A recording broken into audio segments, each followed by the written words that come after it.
Market Mantra. Market Mantra. Market Mantra. Market Mantra. Market Mantra.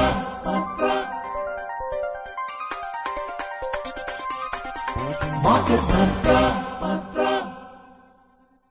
Namaskar and welcome to Market Mantra, the program in which we give you a complete update on the economic, business and stock market news of the day. Well, I'm Lalima Aneja Dang and with me is my co-anchor Amit Goyal. नमस्कार, market मंत्र कार्यक्रम में आपका स्वागत है।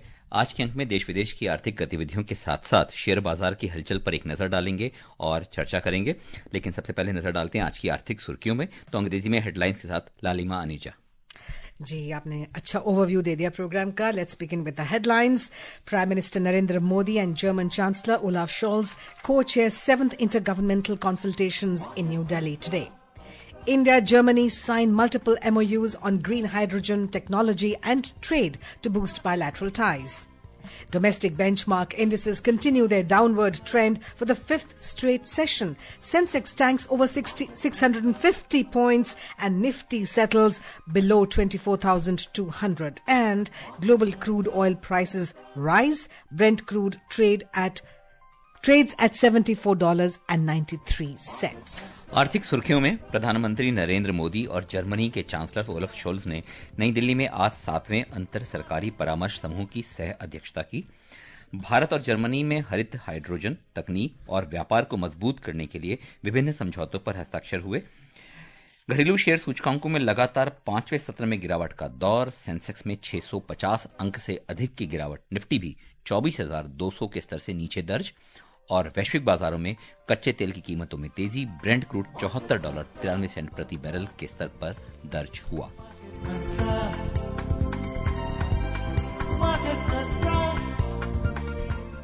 सबसे पहले आज की सबसे बड़ी खबर, प्रधानमंत्री नरेंद्र मोदी और जर्मनी के चांसलर ओलाफ शोल्ज ने नई दिल्ली में आज 7वें अंतर सरकारी परामर्श समूह आईजीसी की बैठक की सह अध्यक्षता की।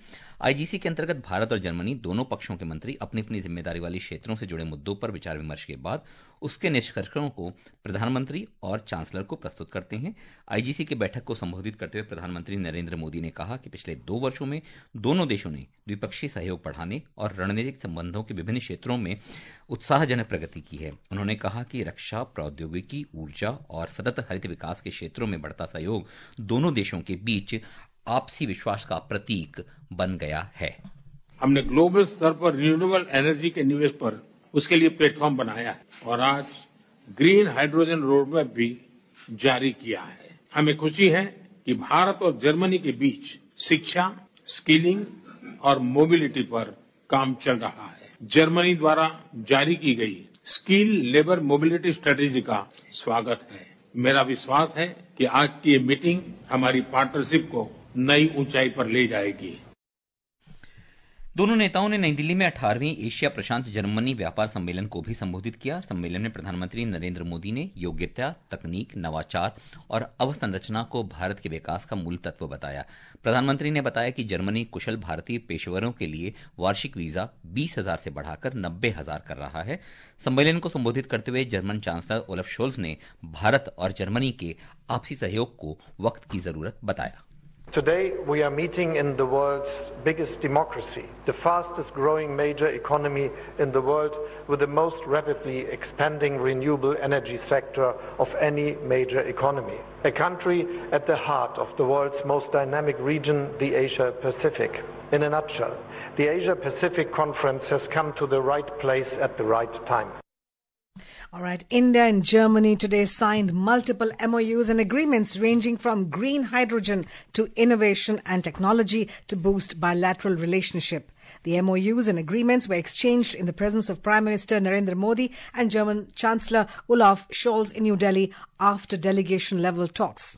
India and Germany expressed their commitment for the Indo-German Green Hydrogen Roadmap, along with innovation and technology.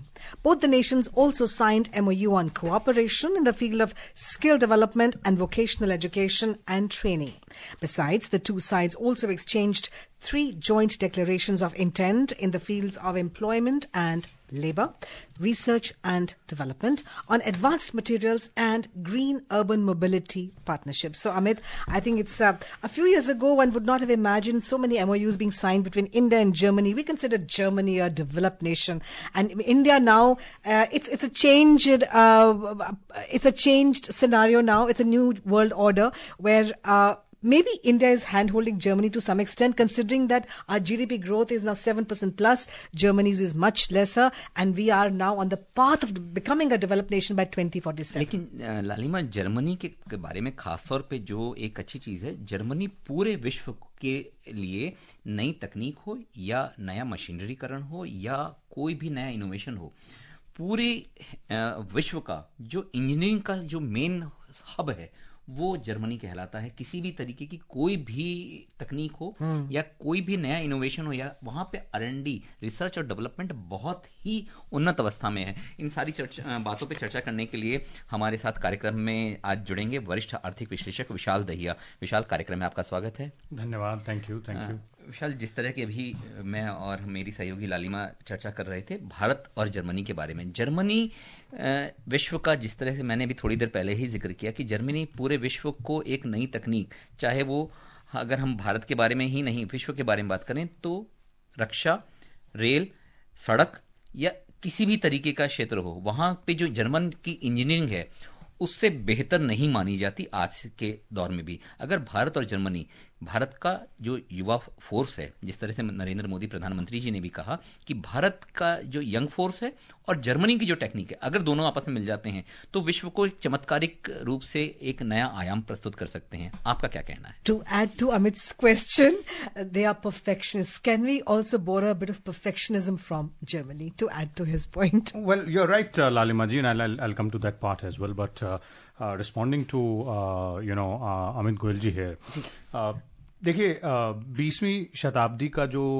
पहला हिस्सा था उसमें भी जर्मनी को एक इंडस्ट्रियल पावर हाउस माना जाता था, और 2 विश्व युद्ध हुए उसके बाद कुछ समय जरूर लगा उनको वापस उठ खड़े होने में, लेकिन वो जो एक जिसे कहा जाए कि एक इनर पर्पस है,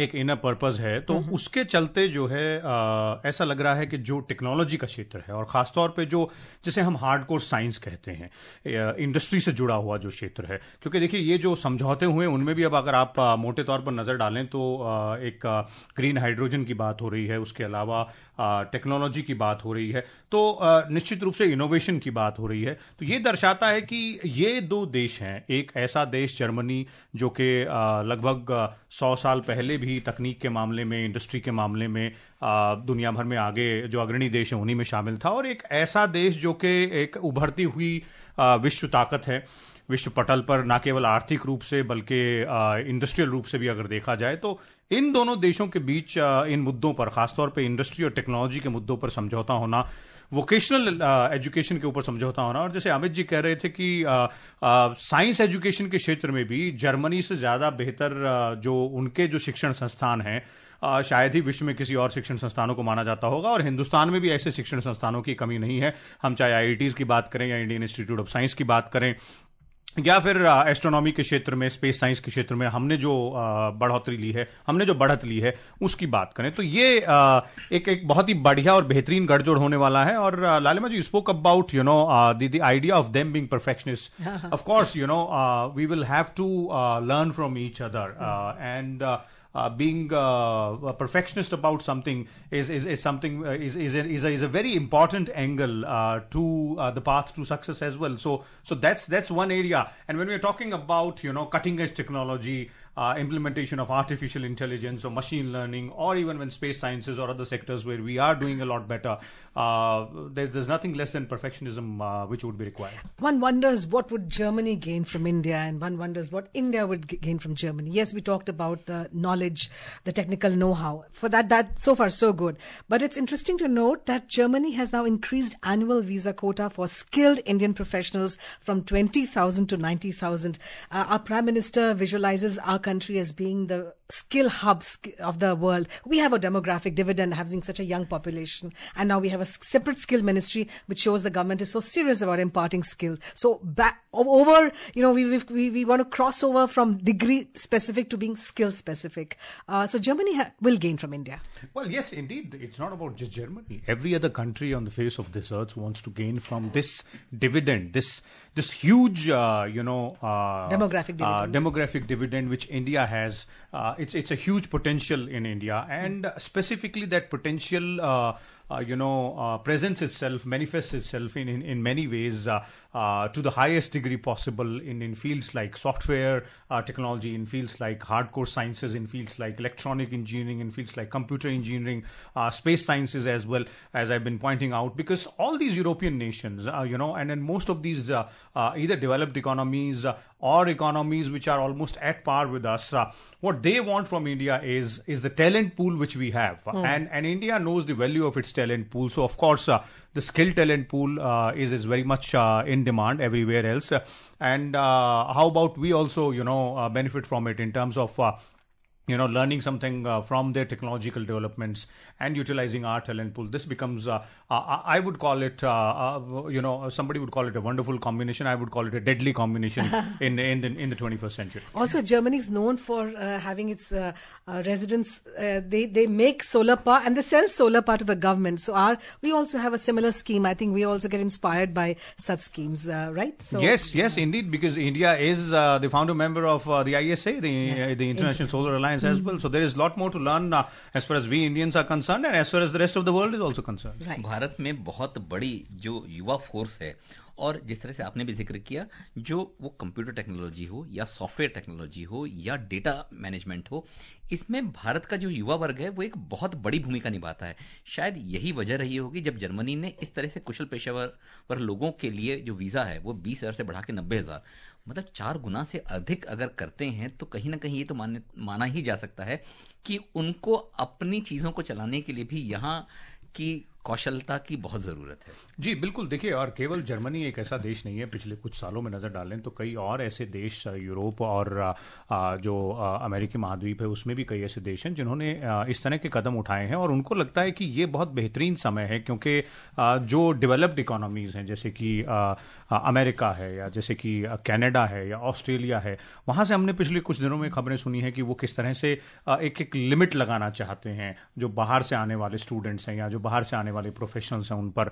तो ये जो टैलेंट पूल है हिंदुस्तान का, भारत का जो टैलेंट पूल है, वो कहीं ना कहीं तो जाएगा ही. वो हिंदुस्तान में भी काम करेगा, लेकिन कहीं और जाके भी काम करना चाहेगा. तो इन देशों को लगता है, जर्मनी जैसे देशों को, मेरा आकलन ये है कि जर्मनी जैसे देशों को लगता है कि ये एक गोल्डन अपॉर्चुनिटी है, उनके लिए ये गोल्डन मूवमेंट है कि भारत का वो टैलेंट पूल जो कि अब शायद अमेरिका नहीं जा पा रहा है, या फिर ऑस्ट्रेलिया नहीं जा पा रहा है, या कनाडा नहीं जा पा रहा है, उसका इस्तेमाल हम क्यों ना करें. और भारत के लिए, जैसा कि लालिमा जी कह रही थी, what is in it for India, तो भारत के लिए इसमें वो अपॉर्चुनिटी छुपी है जिसमें जर्मनी जैसी जो देश है, जिसमें टेक्नोलॉजी को लेकर अलग अलग तरह के इनोवेशंस किए जा रहे हैं, अलग अलग तरह की रिसर्च की जा रही है. तो उस नॉलेज का, उस नॉलेज सेट का, उस स्किल सेट का इस्तेमाल जो भारत का युवा है उसके लिए किया बेहतर तरीके से. Indeed, we also saw this G20 summit which we hosted very successfully. We saw this was being endorsed, that skill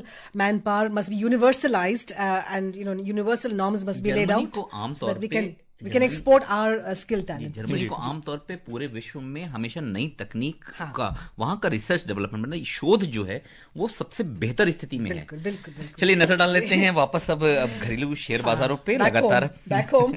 लगातार 5वें कारोबारी सत्र में घरेलू शेयर सूचकांकों में गिरावट का दौर रहा. बंबई शेयर बाजार का सेंसेक्स आज 0.8% की गिरावट से 663 अंक लुढ़ककर 80,000 के स्तर से नीचे 79,402 के स्तर पर बंद हुआ.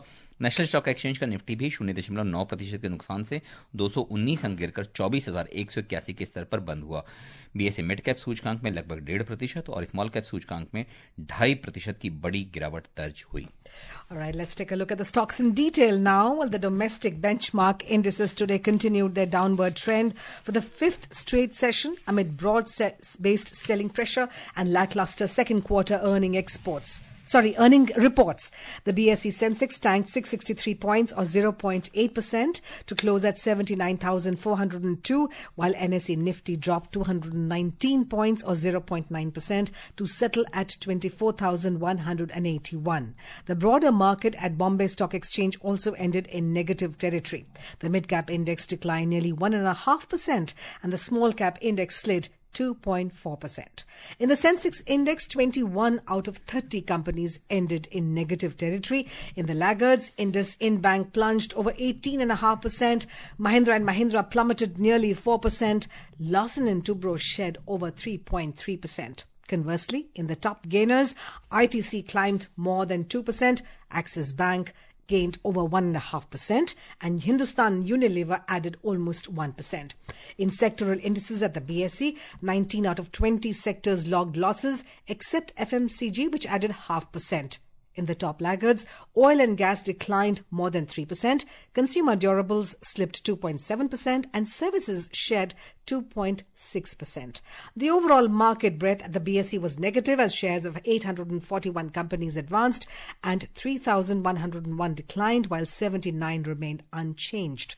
At the National Stock Exchange, 30 companies hit their 23-week high, while 217 hit their 52-week low. On the rupee front, Amit? जी, अंतरबैंकिंग विदेशी मुद्रा बाजार में डॉलर के मुकाबले रुपया मामूली गिरावट से 84 रुपए 8 पैसे प्रति डॉलर के स्तर पर बंद हुआ। डॉलर इंडेक्स 104 के स्तर पर कारोबार करता नजर आया। विशाल, अगर भारतीय शेयर बाजारों की खासतौर पे बात करें तो जो पिछला समय है, तकरीबन 15 दिन का अगर हम समय की बात करें, तो वहां पे कहीं ना कहीं अब दबाव आता हुआ नजर आ रहा है। हम 85,000 तक पहुंचे, उसके बाद करते करते अब 80,000 के स्तर के नीचे भी अगर सेंसेक्स आता है, हालांकि ठीक है ये दायरा सिर्फ 30 शेयरों का ही दर्शाता है, लेकिन अगर निफ्टी की बात करते हैं वहां पे भी 25,000 के स्तर और तकरीबन 24,000 के आसपास पहुंच चुका है। क्या हमारे पास ये मानने के पर्याप्त कारण है कि जो वैश्विक परिदृश्य चल रहा है, जो कि स्थितियां अच्छी नहीं है, के साथ साथ जो दूसरी तिमाही के नतीजे हैं उसने भी बाजार के जो एक भरोसे को कहीं ना कहीं डगमगाया है और वैश्विक परिदृश्य तो निश्चित तौर पे दबाव बनाने में फिलहाल कामयाब होता नजर आ रहा है। एफआईआई भी लगातार जबरदस्त यहां पे बिकवाली कर रहे हैं। जी देखिए, आपने 2-3 बातों का जिक्र किया अमित जी, और मोटे तौर पर ये केवल 15 दिन की बात नहीं है। अगर पूरे अक्टूबर के महीने में जिस तरह से शेयर बाजारों में कारोबार रहा उस पर एक नज़र डालकर देखें तो कई कारण हैं जिनको हम चिन्हित कर सकते हैं, जिन पर हम नज़र डाल सकते हैं।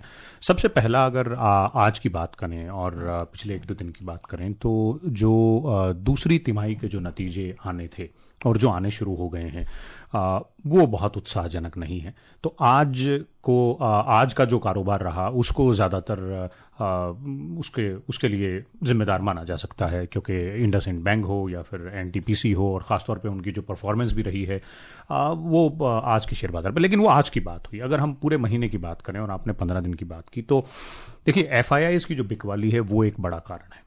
और मैं अभी थोड़ी देर पहले मैं अभी आंकड़ों पर नज़र डाल रहा था, अक्टूबर के महीने के आंकड़ों पर, तो मोटे तौर पे इस पूरे महीने में जो फॉरेन इंस्टीट्यूशन इन्वेस्टर है, जिसे हम विदेशी निवेशक कहते हैं, लगभग 1 लाख करोड़ रुपए के आसपास की वो बिकवाली कर चुका है।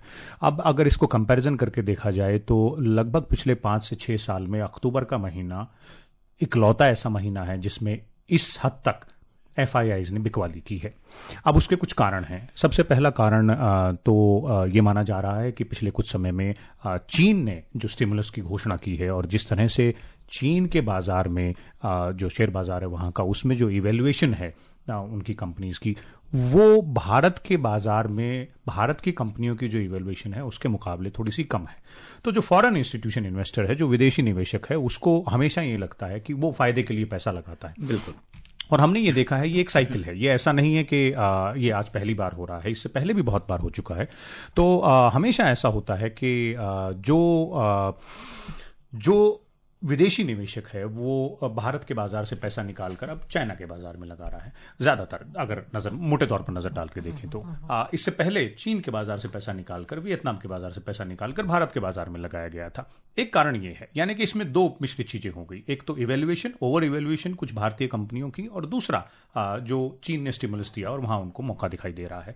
दूसरी सबसे बड़ी बात है कि जो गवर्नमेंट बॉन्ड्स हैं उनकी जो यील्ड है, जो यूएस गवर्नमेंट बॉन्ड्स की जो यील्ड है, वो लगातार 4% से ऊपर बनी हुई है। तो वो जो 10 ईयर बॉन्ड जो है उसकी यील्ड की मैं बात कर रहा हूं, तो वहां विदेशी निवेशकों को लगता है कि वो थोड़ा सा कम रिस्की अफेयर है अगर इन्वेस्ट करना है। तो अगर वहां 4% के आसपास से ऊपर का अगर उनको रिटर्न मिल रहा है तो वो वहां रहना पसंद करेंगे। डॉलर जो है वो पिछले कुछ समय से लगातार अगर हम पीयर वैल्यू के हिसाब से कंपेयर करके देखें तो उसमें मजबूती लगातार आ रही है, लगभग 104 के आंकड़े के आसपास है। तो मजबूत डॉलर भी उनको एक थोड़ी सी विदेशी निवेशकों को थोड़ा सा एक साहस देता है कि चलिए हम वापस या तो अमेरिकी बाजार आ सकते हैं या किसी और बाजार में जा सकते हैं। ये 2-3 बड़े कारण हैं, लेकिन इसके अलावा वैश्विक परिदृश्य भी है। जो वैश्विक जो बातें हैं, जो जिस तरह की ग्लोबल जिसे कहा जाए जो इश्यूज हैं, उनके ऊपर भी नजर डाला जाए। अमेरिका में चुनाव है और अब अमेरिकी चुनाव केवल 10 दिन दूर रह गया है, तो वहां अभी भी अनसर्टेनिटी है, बहुत ही क्लोज टाइट रेस है पॉलिटिकली। तो देखिए उसका असर कुछ न कुछ तो आर्थिक बाजारों पर पड़ना ही पड़ना है। यूएस के बाजार पर पड़ता हमें दिख रहा है और उसका एक ट्रिकल डाउन इफेक्ट जो है जो बाकी बाजार हैं उन पर भी पड़ता दिखेगा। और आखिरी सबसे बड़ी बात यह कि जो यूएस फेड से रेट कट की जो उम्मीद की जा रही थी, आज से अगर एक हफ्ते पहले की बात करें तो लगभग 100% उम्मीद ये थी कि 25.25 बेसिस पॉइंट जो है मतलब रेट कट होगा, और लगभग 58% उम्मीद ये थी कि 0.50 बेसिस पॉइंट जो है वो रेट कट हो सकता है। लेकिन अगर आज और कल के आंकड़ों पर नजर डालें तो लगभग 90% ही उम्मीद है कि 25 बेसिस पॉइंट जो है मतलब रेट कट हो सकता है, और 50 बेसिस पॉइंट रेट कट होने की तो उम्मीद अब नहीं है। तो इन सब कारणों को अगर देखें, मोटे तौर पर नजर डालें, तो ऐसा लगता है कि भाई जो हो रहा है वो ऐसा नहीं है कि आज सुबह उठे और हमें दिखा कि ये अचानक से रेड में जाना शुरू हो गया है। लेकिन इसमें एक सिल्वर लाइनिंग है, और मैं 2 सेंटेंस में कह के खत्म करूंगा बात। और वो सिल्वर लाइनिंग ये है कि फॉरेन इंस्टीट्यूशन इन्वेस्टर्स ने अक्टूबर के महीने में लगभग 1 लाख करोड़ के आसपास की बिकवाली की है, लेकिन इसी पीरियड के दौरान लगभग 21-22 अक्टूबर तक डोमेस्टिक इंस्टीट्यूशनल इन्वेस्टर्स यानी कि डीआईआईज ने लगभग 83,000 करोड़ रुपए की खरीद की है, यानी कि इन्वेस्ट किया है। यानी कि हमारे जो डोमेस्टिक इन्वेस्टर्स हैं, खासतौर पे जो रिटेल इन्वेस्टर हैं जो कि एसआईपी के थ्रू भी इन्वेस्ट करते हैं, उनका भी एक बड़ा हिस्सा है इस इन्वेस्टमेंट में। वो अभी भी उनका विश्वास, उनका फेथ भारतीय शेयर बाजार में बना हुआ है, और वो अगेन जैसा कि मैं हर बार कहता हूं, because of the simple fact that the fundamentals of the Indian economy are strong enough to deal with even such a large scale of movement of investments by the FIIs. And if you talk about, Amit ji just talked about the dollar rate. Dollar is strong as a currency, but Vishal ji, do you think that dollar as the era of dollar as world currency is now up for challenge? Other currencies have their own problems. Eurozone, Japan, China, all of them have their own problems, and the full convertibility of rupee is still way to go. Although there are countries dealing with rupee now, we are trading with them in rupee. How do you see rupee vis-a-vis dollar now? Well, rupee vis-a-vis dollar is a story which I believe has been going on for quite some time and is likely to continue for some more time as well. But dollar in the interim becoming stronger doesn't mean that the US dollar is devoid of all its woes in terms of its global positioning as the market leader currency. There are challenges to dollar as well. So clearly it looks like there is a scope, there is a room for other currencies to grow, and Indian rupee is there in the queue. लेकिन अगर dollar index 104 के आसपास है, क्योंकि 101 तक आ गया था, अभी 104 पे है, उसके बावजूद भी वैश्विक बाजारों में हम देखते हैं कि सोना भी काफी तेज है। हालांकि सोने से संबंधित स्टोरीज हमारे पास आएंगी। ये दोनों का, डॉलर भी का इंडेक्स भी बढ़ रहा है, सोना भी बढ़ रहा है, ये दोनों चीजें बढ़ रही हैं। क्या सिर्फ अमेरिकी चुनाव इसका असर है, वैश्विक बाजारों पे जो जियोपॉलिटिकल सिचुएशन है वो उसका असर है, या इसके बीच में कुछ और भी? देखिए बहुत सारी चीजें एक साथ हो रही हैं अमित जी। अमेरिकी चुनाव हो रहा है, वैश्विक जो घटनाक्रम है वो बहुत महत्वपूर्ण है, इजराइल बनाम ईरान ईरान हो या रशिया बनाम यूक्रेन हो, उन सब का भी असर पड़ता है। लेकिन आपने डॉलर और सोने की बात की, तो देखिए हम एक चीज हमेशा याद रखें कि डॉलर जो है उसकी परफॉर्मेंस बहुत सारी हद तक जो है, जो अमेरिका की इकोनॉमी है, उसकी जो अर्थव्यवस्था है, उस पर आजकल बहुत ज्यादा निर्भर करती है। और अमेरिकी अर्थव्यवस्था कोई बहुत अच्छी सेहत में पिछले कुछ सालों से नहीं रही है। लेकिन सोने की जहां तक बात है, सोना तो पूरी दुनिया में, चाहे वो इंसान हो, चाहे वो सरकार हो, चाहे वो कोई इंस्टीट्यूशन हो, हेज इंस्ट्रूमेंट के तौर पे यूज करता है। तो जहां बाजार में बाजार थोड़ा सा लड़खड़ाता दिखाई देता है, सोने की कीमतों में हमें और ज्यादा उछाल दिखाई देगा, जो कि लाजमी भी है। जी। All right, a lot about gold and dollar and rupee. Let's move on. Finance Minister Nirmala Sitharaman has urged the World Bank to collaborate with countries in identifying high priority skilling sectors based on data analysis and knowledge work, with a focus on generating employment, skill matching and labor retention. In her intervention at the plenary lunch organized on the sidelines of the World Bank and IMF annual meetings in Washington, D.C., Finance Minister emphasized that jobs are one of the most pressing global issues. She highlighted the continued economic headwinds and rapid technological change that are redefining the skills required for youth to enter the job market. नजर डालें एशियाई और यूरोपीय बाजारों पे। एशियाई बाजारों में आज आमतौर पर मिला जुला रुझान रहा। चीन का शंघाई कंपोजिट सूचकांक आधा प्रतिशत से अधिक की बढ़त बनाने में कामयाब रहा। हांगकांग का हैंगसेंग लगभग आधा प्रतिशत और दक्षिण कोरिया का कोस्पी मामूली बढ़त के साथ बंद हुआ। हालांकि जापान के निक्के में आधा प्रतिशत से अधिक और सिंगापुर के स्टेट टाइम सूचकांक में 0.3% तक की गिरावट भी दर्ज हुई। उधर यूरोपीय बाजारों के शुरुआती रुझानों में फ्रांस और जर्मनी के शेयर सूचकांकों में मामूली बढ़त रही, जबकि जर्मनी का शेयर सूचकांक मामूली गिरावट से कारोबार करता नजर आया। I look at the US markets now. Well, 2 out of 3 US indices rose yesterday, led by decline in treasury yields from a 3-month high. The Nasdaq Composite gained more than 0.5%, and the S&P 500 added 0.2%, while Dow Jones Industrial Average slipped 0.3%. And friends, we would like to inform our listeners, you all, that marking the 75th anniversary of the establishment of the Supreme Court of India, we will bring you an exclusive interview of the Chief Justice of India, Dr. Justice D.Y. Chandrachud, with Akashvani News tonight. Akashvani News tonight will bring you an exclusive interview with Chief Justice of India, Dr. Justice D.Y. Chandrachud, where he will share his insights on significant issues and his fond memories as a presenter at All India Radio. Don't forget to tune into Akashvani Gold and additional frequencies tonight at 9:30 p.m.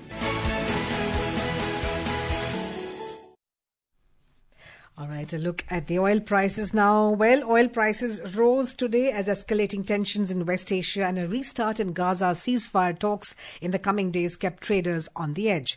Brent crude was trading 0.7% up at $74.93 per barrel, and WTI crude gained 0.8% to trade at $70.75 per barrel when reports last came in.